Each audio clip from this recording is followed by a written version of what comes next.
Australian Defence Force trains regularly with the US military here in the Pacific and around the world. Every 2 years we have a unique opportunity to train with the US in conventional high-end operations. And on a similar level, the New Zealand Defence Force this year has been able to join us to take advantage of that unique opportunity. So the Navy's participation is limited to 2 vessels. We have HMNZS Takaha and our South HMNZS Endeavour, which is the replenishment tanker which is working to fuel the fighting.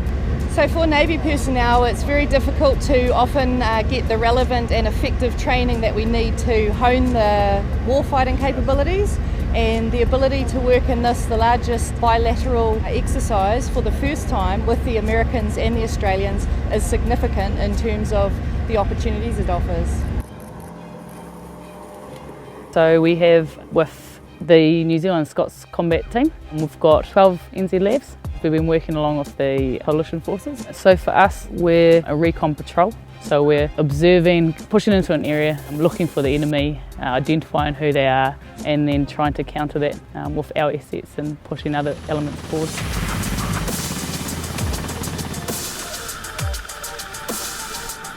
The main activities for the NH90 on Exercise Talisman Sabre has been air mobile operations and air assault operations. That means that we've been operating mainly at night to insert troops to help fight the battle.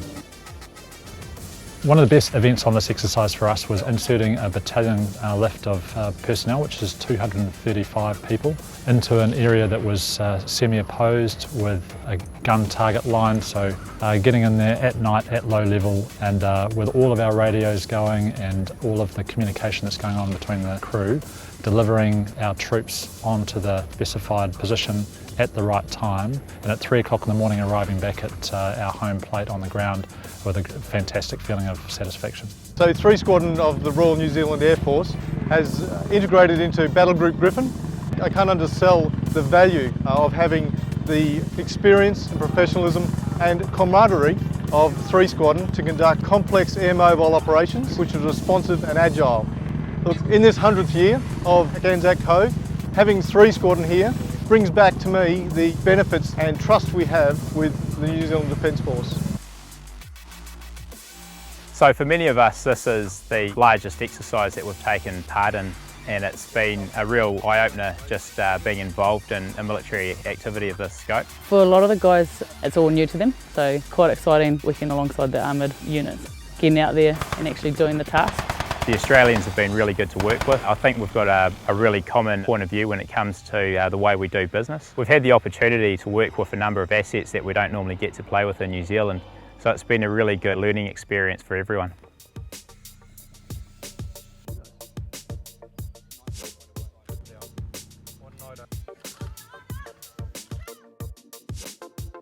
For the NH90 to operate here in Australia on its first deployment, it's required a lot of coordination and reach back into New Zealand. So all of our logistics personnel and our maintenance personnel have been working hard behind the scenes to ensure that they can get parts and logistics supply equipment to us here to enable us to do what we are doing. That medium to high intensity warfighting has been really great, and really appreciate their support.